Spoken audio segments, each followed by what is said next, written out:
Dear students, देखो last month strategy थोड़ा सा बता दूं कि एग्जाम के पहले जो वाला महीना है उसमें आप कैसे समय बिता रहे हो। बहुत बहुत इंपॉर्टेंट होता है आपके लिए। अगर आप अभी अपना टाइम को सही जगह नहीं लगाएंगे तो पता चला ये समय भी फुरफुर करके उड़ जाएगा, फुरफुर करके उड़ जाएगा और फिर उसको सुधारने के लिए सिर्फ मिलेगा अगला अटेम्प्ट। आपको ध्यान रहना चाहिए, एटलीस्ट ओल्ड सिलेबस वाले, आपका सिर्फ अब 2 ही अटेम्प्ट और बचा हुआ है। तो अब इस 2 अटेम्प्ट में अगर आप निकाल लिए तो आपको फिर से मेहनत नहीं करना पड़ेगा, सेम चीज पढ़ के भी पास कर लोगे। नहीं तो न्यू सिलेबस आने के कारण, हर सब्जेक्ट में इंसर्शंस होने के कारण आपको सारी मेहनत फिर से करनी पड़ेगी। सो लास्ट मंथ बहुत इंपॉर्टेंट होता है, चाहे आप न्यू सिलेबस के स्टूडेंट हो या आप ओल्ड सिलेबस के स्टूडेंट हो। आप अपना समय कहां बिता रहे हो ये बहुत ही महत्वपूर्ण है। सोचिए आपने क्लासेस ले ली, क्लासेस लेने से क्या होता है, पढ़ाई करने का जो नेचुरल समय होता है, खुद से जो समय हम लोग अदरवाइज लगाते वो समय कम हो जाता है। तो you save time from your self study. जो अगर आप पहली बार भी खुद से पढ़ते तो क्लासेस लेने से सटीक सटीक चीज सीधा सीधा समझ में आते रहता है, तो टाइम बच जाता है। Secondly, after saving the time, if you don't utilize that time properly, then the time saved is time lost. समय बचाने से नहीं होता, उस समय का सदुपयोग भी करना पड़ता है। और अब जो समय आ चुका है वो समय आ चुका है बस ये 3 सबसे प्रायर काम करने का। वो है समरी नोट्स। अभी अगर आप बैठ के समरी नोट्स नहीं बनाओगे तो डे बिफोर एग्जाम रिवाइज नहीं कर पाओगे, और डे बिफोर एग्जाम अगर रिवाइज नहीं हुआ तो एग्जाम हॉल में कुछ भी याद नहीं आएगा। अगर आपने पहले से समरी नोट्स बना रखे हैं तो उसको गो थ्रू करते जाइए। समरी नोट्स को दिमाग में ऐसे छपा दीजिए, चारों तरफ घर के दीवालों में चिपका लीजिए। हो सके तो जितना ज्यादा से ज्यादा जो डिफिकल्ट चीज है उसको अपने आंखों के सामने रखिए। समरी नोट्स हो सकता है पहली बार बनाया तो बहुत बड़ा बन गया हो, उसको थोड़ा और छोटा करिए जिससे कि वो आपको सारे क्रिटिकल चीज एरियल व्यू में दिखा दे। तो ये मंथ समरी नोट्स का मंथ है। सेकेंडली, आप लोग नॉर्मली क्या करते हैं, सिर्फ क्लास का जो सम्स है उसको क्वेश्चन पढ़ रहे होते हैं, आंसर देख रहे होते हैं, क्वेश्चन पढ़ रहे होते हैं, आंसर देख रहे होते हैं। बट एक महत्वपूर्ण चीज आप मिस कर जाते हैं इस लास्ट मंथ में, वो है पेपर सॉल्विंग। अगर आपने पेपर सॉल्व नहीं किया तो आपको एग्जाम का लेवल नहीं समझ में आता, आपको समझ नहीं आता कि कहां पे अभी भी गैप रह गया है, क्या चीज अभी भी हल्का रह गया है।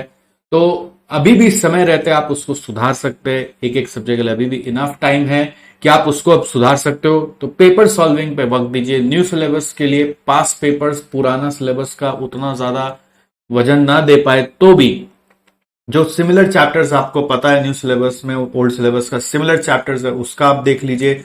और न्यू सिलेबस में मॉडल क्वेश्चन पेपर्स आए हैं, 2-2 सेट है, तो उसको एकदम घोल के पी जाइए। क्वेश्चन बाय क्वेश्चन दोनों सेट को कंपेयर करिए। 2A में यहां क्या आया था, 2A में यहां पे क्या आया था, 3B में यहां पे क्या आया था, 3B में क्या आया था, कंपेयर करिए।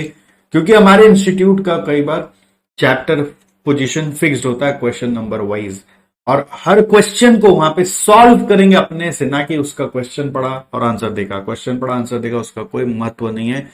पूरा 3 घंटा लगाकर या 3.5 घंटा लगाकर उसमें एक एक क्वेश्चन को अटेम्प्ट करिए जैसे कि आप एग्जाम दे रहे हैं, और फिर अपने सॉल्यूशन से चेक करिए।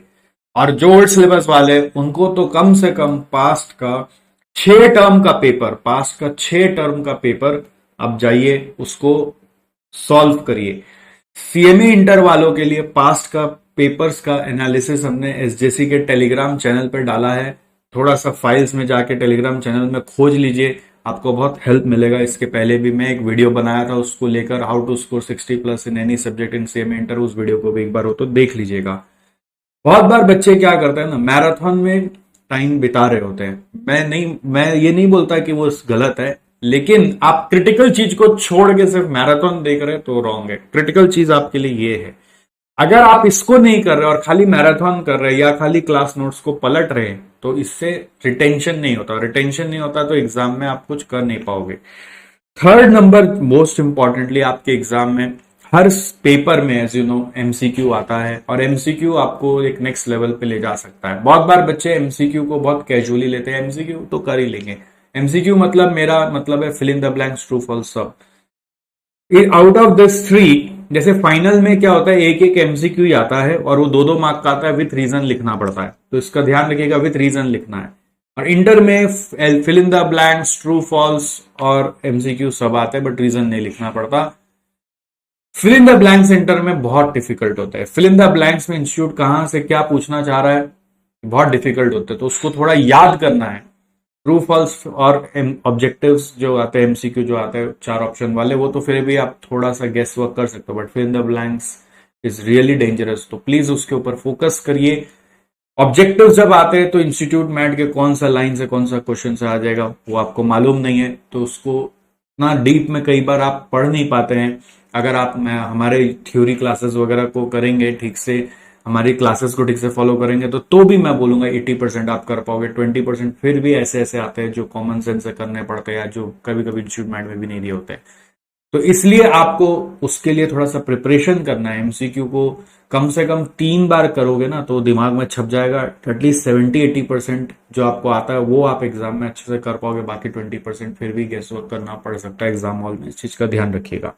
And last but not the least, most important one, ये जो लास्ट मंथ होता है बच्चे अपने आप को लॉकअप में एक तरह से डाल लेते हैं, गिरफ्त हो जाते हैं, हाउस अरेस्ट बोलते हैं हम लोग उसको, अपने आप को बंद करके बैठ जाते हैं और स्ट्रेस ले लेते हैं इतना ज्यादा कि मेरा इतना बाकी है, मेरा कैसे होगा, मेरे को कैसे याद रहेगा, मैं क्या करूंगा, हाय तौबा कर मचा लेते हैं पूरा चारों तरफ।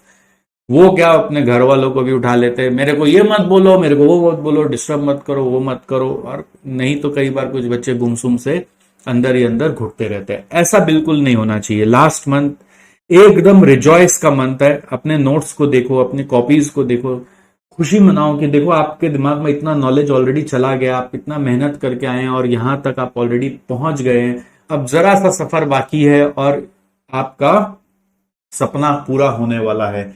इस चीज को ध्यान रखो और खुशी से, एकदम एक्साइटमेंट के साथ सुबह उठ के एनर्जी फुल जोश के साथ, यस आज फिर मैं पढ़ूंगा, आज मेरा कंप्लीट होने वाला है, तो मन ताजा करके पढ़ाई करोगे, पॉजिटिव रहोगे कि मैं पास होने वाला हूं। ये नहीं कि डर डर के पढ़ोगे, डर डर के नहीं जीना है, डर डर के नहीं पढ़ना है कि भाई मेरा होगा कि नहीं, पता नहीं क्या होगा, अगर मेरा नहीं हुआ तो, अगर मेरा नहीं हुआ तो, ये नहीं हुआ तो, वो नहीं हुआ तो, ऐसे कभी नहीं सोचना है। जैसे ये थॉट आएगा दिमाग को इधर शिफ्ट कर लेना है कि नहीं अभी पढ़ाई पे ध्यान देना है और पढ़ाई में डूब जाना है। पढ़ाई ही आपका भी सच्चा साथी है, और लेकिन ऐसा साथी है जिसके साथ आपको समय बिताना अच्छा लगता है, जिसके साथ बैठ के आपको चिंता करना, वरी करना, ऐसा नहीं होना चाहिए। एकदम पॉजिटिव माइंड से कि आप पास होने वाले हो, एकदम उस स्टेट ऑफ माइंड में जाकर कि आपका डिग्री आने वाला है, आप आगे बढ़ रहे हो, आपको सब समझ में आ रहा है, जो पॉजिटिव सोच सको, जो होना चाहिए वो चीज को सोचते सोचते आप पढ़ाई करो और खो जाओ पढ़ाई में और खुश रहो, एकदम खुश। खुश मतलब कोई से लड़ाई झगड़ा नहीं, कोई से अननेसेसरी केओस नहीं, कोई डिस्टर्ब कर रहा है तो चिल्ला चिल्ली नहीं, टेंशन नहीं, माहौल बिगाड़ना नहीं, अपना अंदर का माहौल बिगाड़ना नहीं।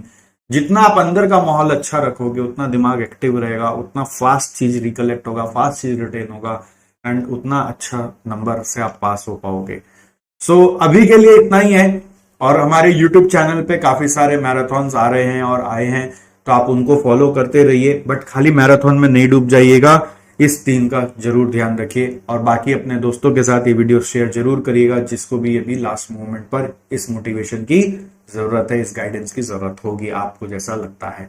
Thank you so much, all the best for your preparation, and I really wish you to pass in the flying colours. बहुत अच्छे नंबरों से आप पास हो, बहुत खुशी मन से पास हो। मैं तो अभी बैठ के यही इमेजिन कर रहा हूँ कि आपकी मिठाइयां मेरे तक पहुंच रही है, आप मेरे को फोन कर रहे हो, खबर कर रहे हो, मैं तो ऐसे ही पॉजिटिव सोच रहा हूँ। जैसा भी एग्जाम जाएगा मुझे जरूर बताएंगे, कमेंट जरूर करेंगे, वीडियोस में बताते रहेंगे हम लोगों को, जिसके पास हमारा नंबर है आप हमें रीच आउट करते रहेंगे। चलिए तब तक थैंक यू सो मच, हasta la vista, all the best.